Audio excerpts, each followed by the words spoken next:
Hello and welcome to the Racing Post Front Page, the show that looks back on all the key topics and all the hot talking points in the sport of racing. We have got so much to get through in a week where it's been busier off the track than on it. So we'll start by introducing my guest. To the left of me is Catherine Macrae, fresh from seeing Shishkin's brilliant win in the Ascot Chase. Catherine, how much did you enjoy that? It was brilliant, yeah. It was a real sense of atmosphere there on Saturday and a brilliant performance, a great training masterclass by Nicky Henderson, who seemed thrilled to see the brilliant, what was a 2-mile chaser, now back to his best up and trip. Yeah, and Chris Cook in the corner. You weren't on Shishkin, so possibly didn't enjoy it as much as I did, to be fair. Well, not that I'm giving that away. Fantastic story, wasn't it? Yeah, exactly that. I mean, you need these star horses to perform. And he certainly was that. It was very disconcerting, the way he sort of disappeared into the doldrums for about 10 months. But, you know, he finished out his race over that new trip on Saturday so convincingly. You know, he's a hot favourite for the Ryanair and arguably deserves to be hotter. Thank you very much, Chris, and you're right, the Cheltenham Festival is only 3 weeks away, so there's no better time to become a Racing Post Members Club member.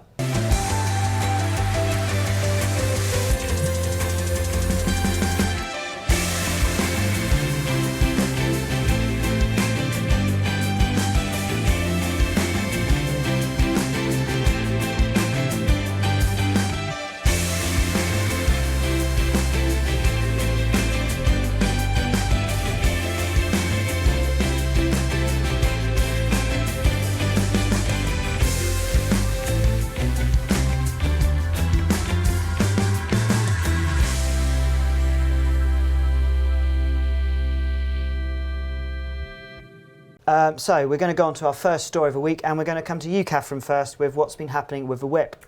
Yes, so the whip rules are definitely not a new issue, but developed this week as the rules were introduced for jump jockeys on last Monday. And on Friday, we finally heard from BHA's Chief Executive, Julie Harrington, who spoke at the Asian Racing Conference, and afterwards to Front Page regular Lee Mottershead, who's out in Australia.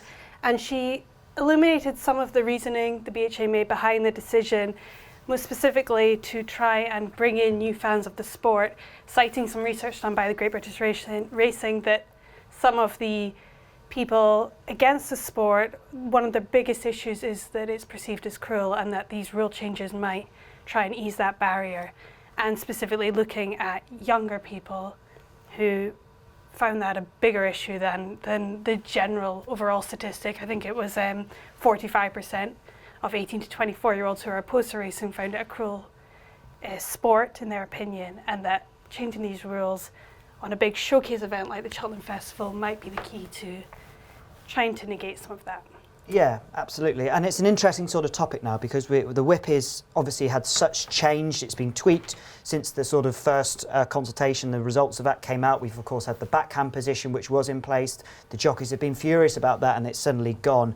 But the idea that the whip needs to be sort of changed for the younger generation is something of a little bit of a sort of revelation from this week's news, of course. And the stats that show that 18 to 24-year-old bracket being so sort of aware of it is something that's quite concerning. I mean, we'll come to you, Chris. You've written quite a lot about the whip. In terms of how important the whip is to that sort of younger audience, where does it sort of stand? Is that the key issue? What are the sort of, you know, what can racing do, I suppose, to attract to them? Is the whip the problem? It may be part of the problem. I mean, the number one thing to me is I find it just completely bizarre that we're informing our policy by reference to what a bunch of young people who are not affiliated with racing in any way and are never likely to be think. I mean, it seemed to me a total non sequitur in what Julie Harrington was saying. She said that you know, those people see racing as cruel, the ones who basically pay no attention to horse racing, and therefore we've got to do something about the whip because that will improve how they see the sport. But you know, the bit in between is, well, is it the whip that makes them think that it's cruel, or is it other things? Because I tend to think that if you're talking about people who have no engagement with racing whatsoever, you could take the whip away completely and they would still find enough in there to make them think, oh, it's cruel. I mean, they've not engaged with the sport in any depth. That's not a judgment that's informed by any particular length of study. You know, these might be people who think that anything involving animals, where you're sort of making animals do a sort of proper day's work, would count as cruel. So why on earth we're sort of putting ourselves through this extraordinary upheaval and giving ourselves months and months of rotten headlines and ruining our reputation, amongst our own fans and also, the sort of among sports fans who might be paying any attention whatsoever. It's just completely baffling to me. It seems self-harming, and I don't really remember this being in part of the discussion last summer when the new rules were drafted and put out there. So I find it very worrying. I feel like we should have been hearing more from Julie Harrington, over the last 6-7 months, and even before that, just to explain why we're doing this in a bit more depth. I mean, I can't believe that what she's quoted as saying in Australia is the full extent of her thoughts on the matter. You'd like to give her enough credit to think that there must be more there. But what she has put out there is profoundly unconvincing and frankly upsetting given what we're going through. The whip issue is still really worrying. We're about to get, we think this week, the first bans from last week, which was when the new rules came into force. And that's the time when we'll find out, how damaging this is going to be, how many people are going to be affected, what sort of length of time these jockeys are going to be off for. And we've got this sort of quirk that I don't think many people have really got to grips with yet, that because it's all being done by a centralised whip review committee, all the bans that are imposed from a particular week will start on the same day. So if you think back to the first week of the bedding-in period when they said something like, I think 29 jockeys were found in breach of the shoulder height rule. So that's minimum 4 days. That's 29 guys who are going to get a 4-day ban that will all serve at exactly the same time. I mean, that's a significant portion of the jumps weighing room just gone like that. And you think about the impact that rules like that could have when we get to high summer. There are already some Saturdays when it's hard to find the jockey or a kind of jockey that you want for your horse. And sort of weights and how horses are weighted and so many meetings around the country. If you're missing a sort of significant proportion of the weighing room, on top of all the usual problems, then trainers and owners could be having a very hard time indeed, and of course the jockeys themselves trying to earn a living. So I think we're sort of facing up to a really difficult period, and I'm afraid the conversation is not over on how these rules should look in their final form. And to think that we're going through all of that and undermining the appeal of the sport to the people who've been following it for 20, 30 years, just in an effort to impress a bunch of people who are almost certainly not going to be impressed, it's kind of heartbreaking. Yeah, go on, Catherine. I was going to say, Harrington said that she was as confident as she could be that the whip issue wouldn't be a factor come the Cheltenham Festival. I don't know if you think that's going to be the case. Well, I think there are certain elements to what she said where I thought, well, okay, well clearly there is the facts and there's the data that suggests, okay, well, people are uncomfortable with a whip, so maybe we do need to address it. I mean, for me, the way the situation we've gone now is it's not the forehand or backhand position, it's the amount of times it's used. I mean, is that going to be enough for people to say, well, I wasn't comfortable with it, but I am now? I think that's very vague.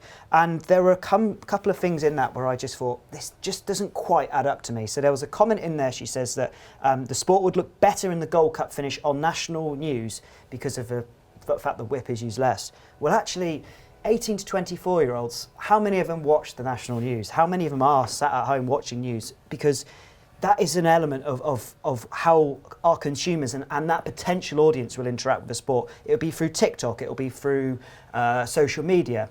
In fact, Ofcom said that only 53% of 18 to 24-year-olds use the sort of national news as their main news. So the idea that we should be... Right.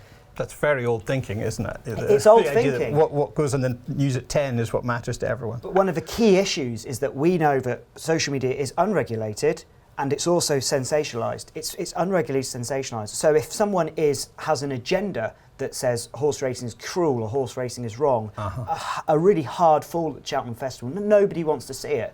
But that can be clipped and shared, and so that propaganda can be delivered. So in my opinion, it's not about changing our rules around. It's being able to create not so much a defence, but some sort of a place where racing can say, you know what, these things do happen. It's part of the sport. It's part of jump racing.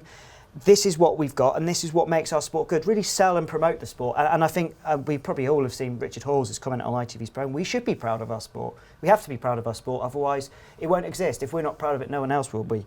So to just sort of on that sort of theme, what is that sort of messaging? What does that messaging have to be like according to you? Because that's my opinion. What's yours, Chris? Well, there's got to be an element of leadership here, hasn't there? And someone said to me last week, racing feels like it's in danger of worrying itself out of existence. And he was talking not just about the whip rule problems, but all the other issues that we keep on talking about and never solving. To me, the fact that we're in that situation where we're always talking about negative stories, that's a failure of leadership. And I was trying to think about, who were the last people that led horse racing that sort of made you feel kind of good about yourself, that made you feel like you were in the right place and this was a terrific sport and you wanted to be part of it. And you probably have to go back to Paul Bitter. You remember when he was chief executive at BHA? I don't know exactly off the top of my head how far back that was. I mean, thick into 10 years anyway. I'm afraid, Julie Harrington is just not dynamic or available enough to be that kind of leader. And we do need somebody, and we need several people, I think, at the top of the sport. Who can who have that kind of charisma and magnetism to sort of draw people in, and make not just us the journalists, but the sports followers and punters and spectators, make them feel that they're really part of something worthwhile and fun, and righteous. I don't think that's going too far, but I'm afraid the sport has not been radiating anything like that for years and years. We've just we're struggling in the mire at the moment, and we need someone to lead us out of it. Yeah, I think that's true, and I think possibly it's fair here just to give a bit of sort of positive news. We have discussed the Invades group in the past, and I've sort of been in touch with them a little bit, and they talk about how, so this is the group of essentially they bring students to the racecourse. They brought over 5,000 students to Cheltenham, which made up a quarter of the race day experience. And the thing with them, because I discussed with them when the Jockey Club released about their fashion and what they can wear, the dress code is the word I'm looking for. And they said the biggest barrier for people coming racing is the cost. And actually, there was a survey done, which I found, Survey of Horse Racing Opinions and Perceptions, published in January 2022. And this is where there is some evidence which suggests that Gen Z are very sort of put off by racing because of the whip use and horse welfare and ethics. But the biggest barrier there at 77.3% is cost. So perhaps we are a little bit dangerous of just using the whip as the main issue when actually there's others. So there's a whole factor of things that go into it. I wrote a piece about this, complaining about why are we doing this blooming whip review right now. I mean, it's obviously a bit late to be saying it now, but you think about the quantity of headspace that's taken up, not just for us, but for the sports leaders. I would think around New Year time, when they knew and we didn't yet that they were about to abandon the forehand ban, that would have been the only thing they were thinking about. And it's just terrible to have put ourselves in that situation when there are so many other real problems that we have to get to grips with. We should never even have reopened this can of worms. People should have remembered what it was like the last time we went through the whip rules in 2011, what a nightmare that turned out to be. And in hindsight, we were kind of lucky that there were a couple of senior executives who turned out to have a good working relationship and were able to hammer out some kind of compromise from 2012 that worked. And it was, I'm afraid it was a great mistake to sort of, 7 or 8 years later start talking about we need to do something else about the whip rules. Because I don't think, with the full benefit of hindsight, the problems we were looking at that stage were so great as to justify what we've been through since. Yeah, and just finally from you, Catherine, it's your story you sort of brought in.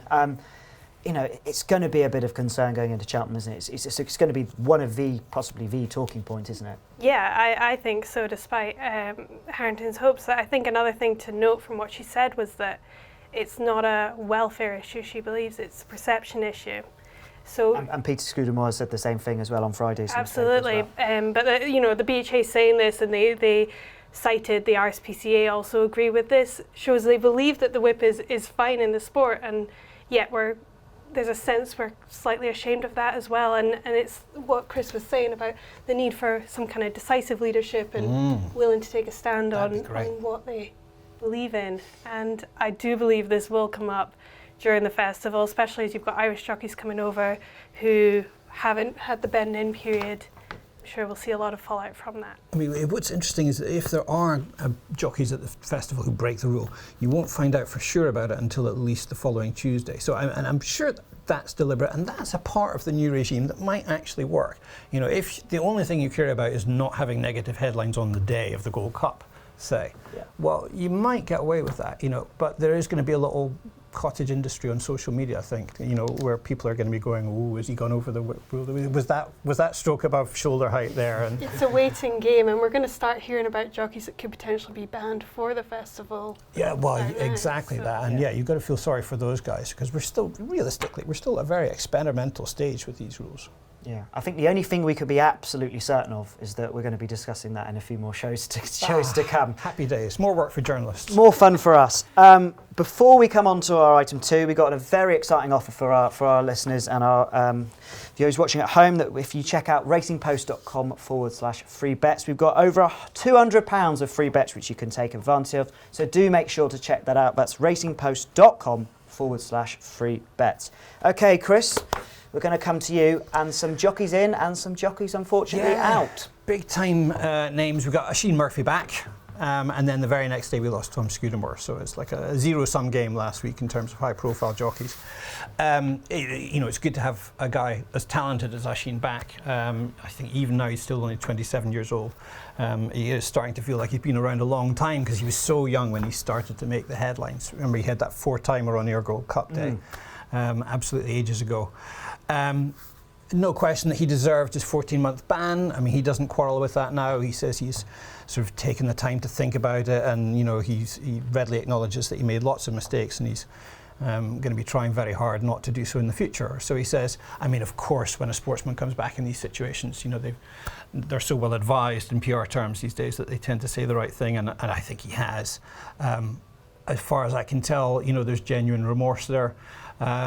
But much more importantly, from the hard-nosed perspective of your average punter, there's still a ton of ability there too. I mean, his very first ride back, he was on the right horse, but he's delivered a really good ride at Chelmsford, no sign of rustiness whatsoever.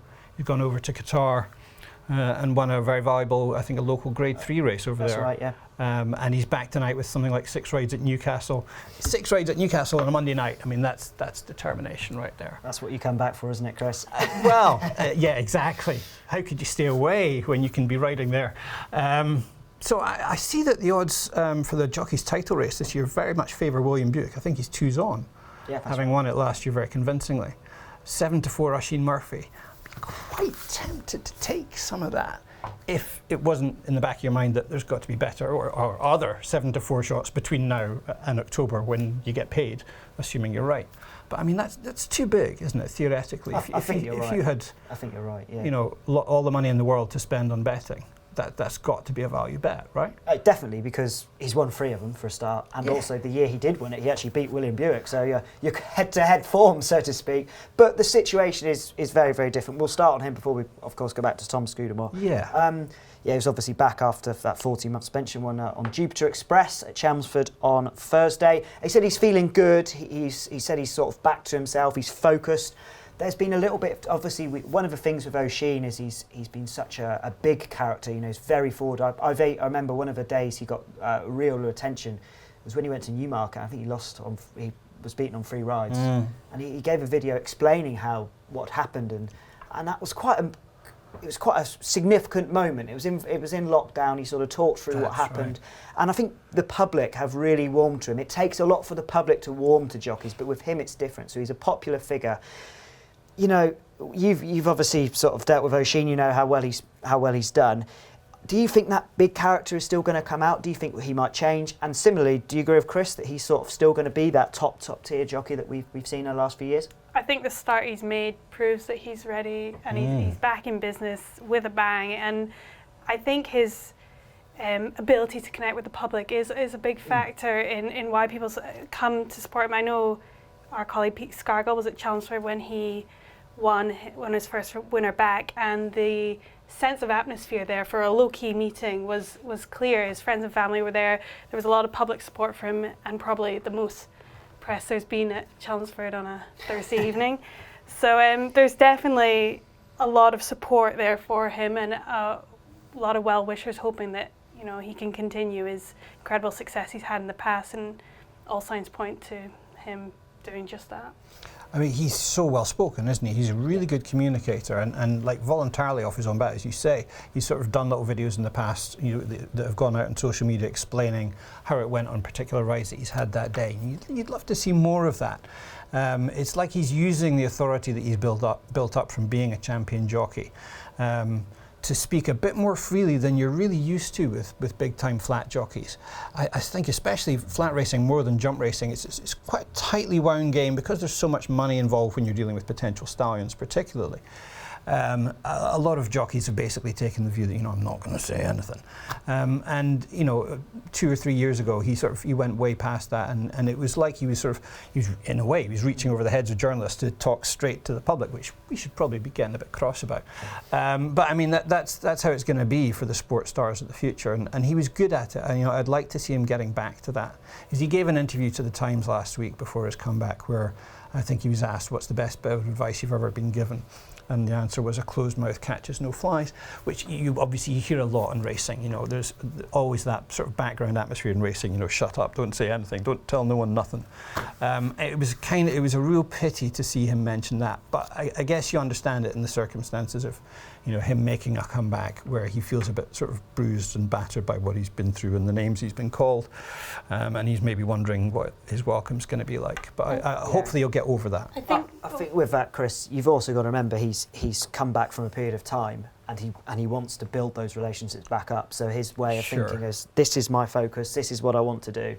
That for a trainer who's thinking of using him, that's probably what you want to hear, if anything. Well, maybe he's just playing to the gallery. Maybe. Sorry, to Catherine. tie back into kind of what can we do to attract new people, having personalities like that in the sport who are able to communicate, who attract public attention is so vital. We need these figures, these characters in the sport. Yeah, and a figure who certainly we won't see on the racecourse is Tom Scudamore, the end of a Scudamore dynasty. We won't see him in the back of a horse, but I mean, I'm sure he's still going to be around the races. You know? Yeah, he certainly will, and his brother's still on the race cars at least, so we still will see Scudamore, just maybe not in a rides capacity. An incredible career, Chris. Now, on the riding front, I mean, again, it's a bit too soon to be writing off the Scudamores as jockeys collectively, because Tom has a couple of daughters, and one of them, the oldest one, Margot, I've checked today. I gather she's still very keen on the idea of a riding career.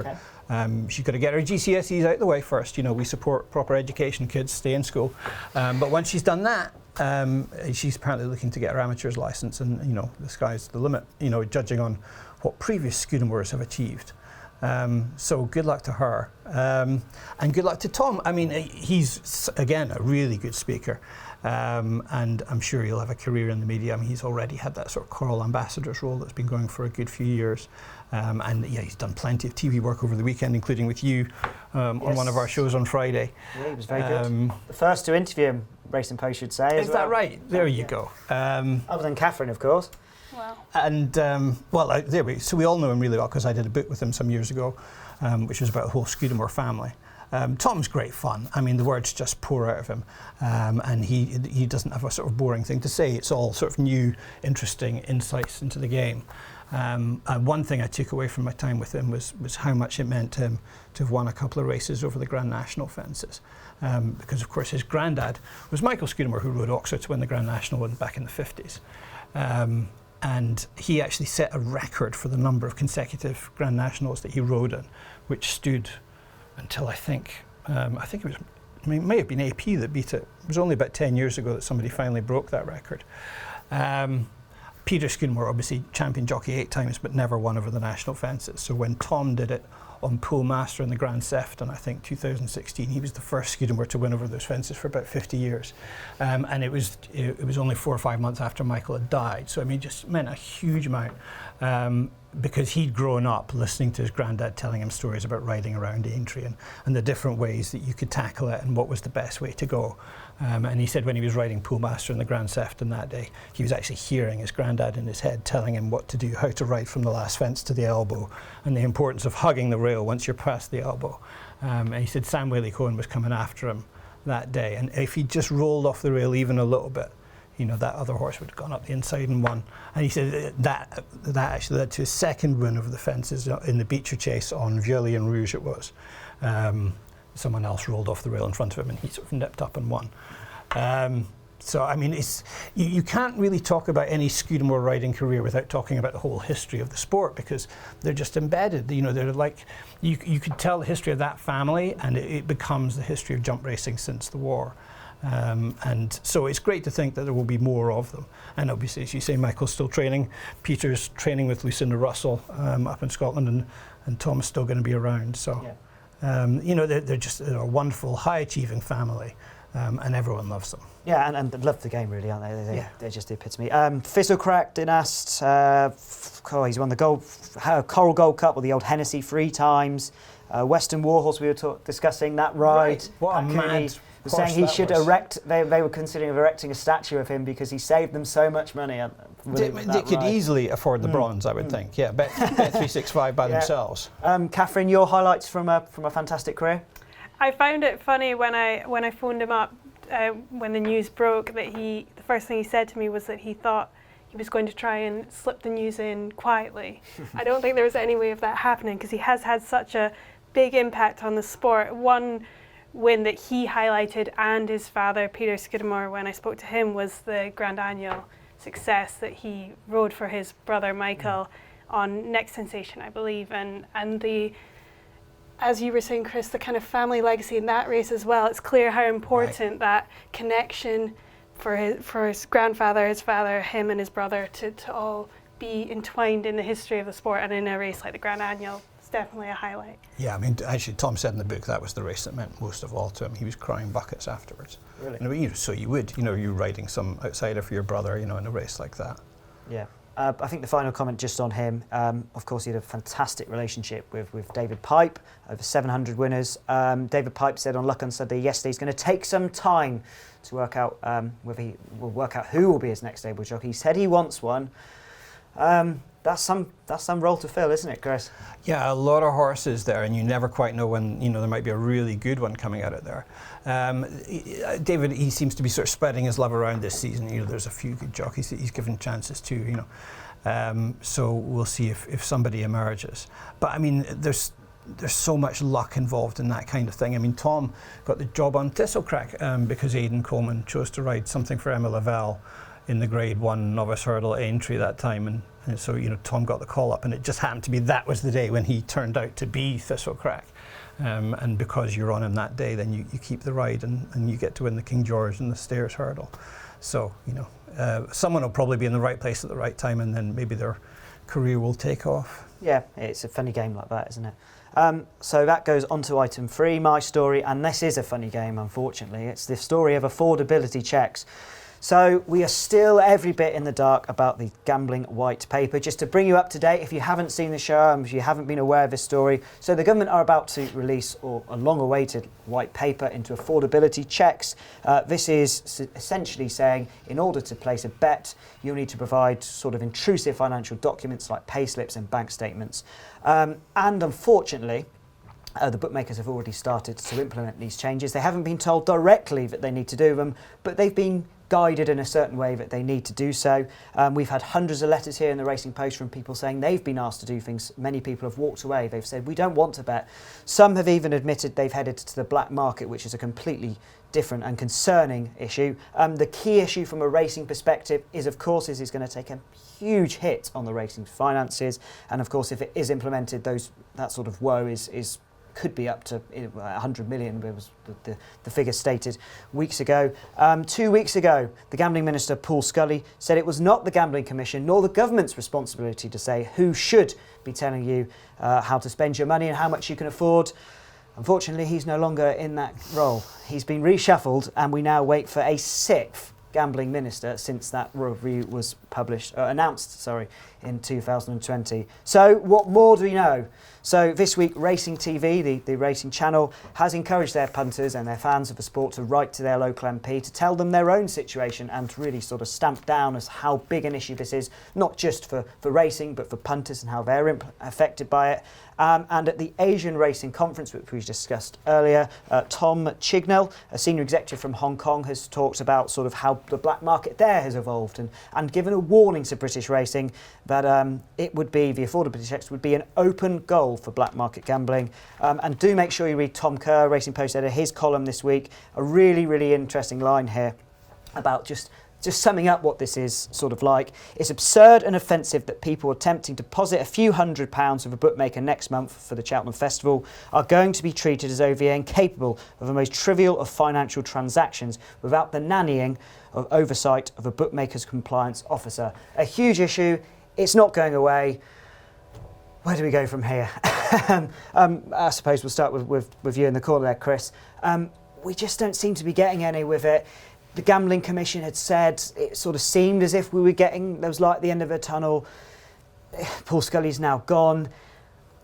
It's a what's very going to happen next? Frustrating situation. I'm out of the forecast business as far as this subject goes. I mean, because it's been months that we've been told the white paper is coming any day now. That's what we need. We need governmental clarity. You know, we need them to publish that flaming thing and tell us what direction they want us to go on in the future. Absent that, you know, the situation is just chaos and not a very fruitful or productive chaos from the perspective of punters. Tom's right, of course. You know, the Cheltenham Festival, betting on the Cheltenham Festival is going to be affected. It's a time of the year when, you know, people, they don't want to bet just like a bit more than they normally would. You know, the turnover for some people goes through the roof. You know, judging only from my own experience, you know, I could tell you that. And, you know, that's perfectly normal. There's nothing unhealthy about that. This is the highlight of our year. You know, this is our Christmas. And there are people who, you know, save money from month to month so that they'll have funds to bet with at the Cheltenham Festival. Just as they do at Christmas, you save up and you spend all that money at once. Exactly that. Yeah. You know, but you know, from the guidance that the Gambling Commission, we believe, has been punting out. You know, one of the things you're supposed to look for are people who are suddenly betting more than they normally would. I understand that can be a red flag, you know, and bookmakers have certainly got to know their customers. They got to, you know, be aware of signs of risk. But at the same time, you know, surely they're allowed to take into account that here's one of the biggest betting events anywhere in the world, any time of year, and hopefully people will not actually have problems when they come to deposit sums and, you know, and try and lump on one of the Willie Mullins favourites or whatever your preferred system happens to be. That's not my preferred system, just to be clear. Yeah, it's traumatising even to think about it, and it just a bit like the whip issue. It feels like we're stumbling over blocks that should not be there. It's long past due for the government to introduce some clarity into this discussion, and that has got to be the focus. Yeah, absolutely. I think it's quite significant this week as well that it has been discussed. 600 people at that racing conference from over 40 countries. So the issue that, I mean, it was raised by sort of Hong Kong executives. So that says how much of a big issue it is, not just from our little bubble in British racing, but from a sort of global perspective now. It's been given. Catherine, we talked about the Cheltenham Festival. You know, how significant is it going to be? We talked about how the whip would be a big story. For many punters, this is surely going to be something that really impacts their own experience. And if you are suddenly saving up for it and suddenly you're told you can't get a bet, I mean, some people are going to walk away, aren't they? They're not going to be interested by Gold Cup Day. Yeah, absolutely. I've really got the sense that we are snowballing here, and by the time we get to March, we have no idea what this issue is going to be, the extent of this issue. We're either going to turn off punters that maybe casually bet and want to bet a little bit more during the festival, or we're going to turn them to black market sites. If they're more serious punters, perhaps. I know from the Racecourse Media Group's survey that 50% of respondents refused to supply personal information when asked, and this is going to play in when more people bet during the festival. And that, I'm just pulling out all the figures for you, 92% of over 3,000 people asked said they'd consider using different bookmakers if that personal information wasn't required. Now, if it's been asked across all our regulated bookmakers, where are they going to turn? That is the question, and that's going to severely impact the money that comes into the sport. Yeah. And of course the Cheltenham Festival is just so massive on British racing's turnover. I mean, the majority of the top 50 races are in fact for betting turnover are during the Cheltenham Festival. I think all of the races on Gold Cup Day feature in the top 50 races. You know, it's crazy to think races like the Martin Pipe will get just as much sort of turnover as some of those classic races, you know. Or the Albert Bartlett, I mean, okay, it's a grade 1, but that's a 3-mile novice hurdle. And I mean, I would certainly think of that as an unattractive betting proposition. But as you say, We'll ask you on Gold Cup Day. well, I mean, you can ask me when you like. I don't think I'll be having a bet on that, but lots of people will, and it's always up there in the top 30 races for betting turnover each year. And racing kind of needs that to continue to be the case. You know, these are not just races that produce income for the sport, but they generate interest, and they are like the glue that helps our audience stay attracted, you know, from one year to the next. We need that to be a success, that whole event, and we certainly don't need the Gambling Commission interceding to muck things up for everybody. Yeah, okay, sure. Well, one thing we can be sure of as well is that this story is continue to roll on. Hopefully, in the next few weeks, we might know a little bit more. So. Right, so it's my decision now, in the hot seat, to decide what is our story of the week. I think we've had 3 compelling enough cases put forward. Chris, I'll start with you. I thought bringing in your book was a good move. That was a good plug. That was a nice move, and of course, Oisin being back is good. I think the affordability, I don't think we know too much more, so I don't think I can give it to myself. I'm going to be very lenient. Oh, that's great. I think Catherine has convinced me this week. She has taken the top honours. The whip is just such a big story, and the fact that it's opened so many doors in search of how racing should be presented. It's got racing talking again. Who knew the whip was such a good topic of conversation in racing? So we've talked too much about affordability, but we haven't talked enough about the whip. Is that what you're saying? Well, what can I say? No, it is an interesting, and I think it's important as well that we still learn how to get the younger audience in, because they are our future after all. And I'm afraid the reality is that the whip is just about the only topic of conversation in racing just now, isn't it? You know, there's no point thinking about anything else until we can solve that crisis. That's all for this week's show. Thank you very much to our guests Chris Cook and Catherine Macrae. That's a brilliant show. Before we go, do make sure to download the brand new Racing Post app, as you will see right now.